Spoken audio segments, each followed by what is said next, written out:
poles crashing down onto a street in Cambridge, knocking out power to more than 100 customers. Crews have been on scene all night working on repairs. All right, Tashanea Whitlow is live in Cambridge. And Tashanea, you spoke with a neighbor who heard the poles come down.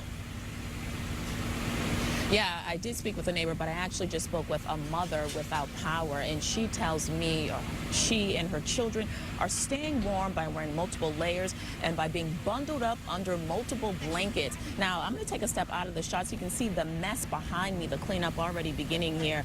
You can see a tow truck gearing up to tow this white van away, that utility pole directly behind that van, laying on top of it, looks like a RAV4 with heavy front end damage after that utility pole came crashing down on it. Now, according to Eversource, about 138 residents are without power.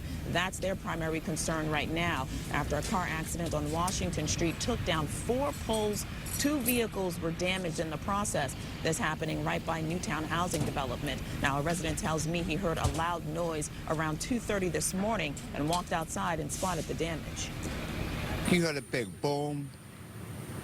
Nobody thought anything of it, rolled back over. I didn't really experience anything out of the ordinary, so just roll back over, check on the kids, make sure they're sleeping, and go back to sleep. Then I come over here to go to 7-Eleven. I see all this stuff.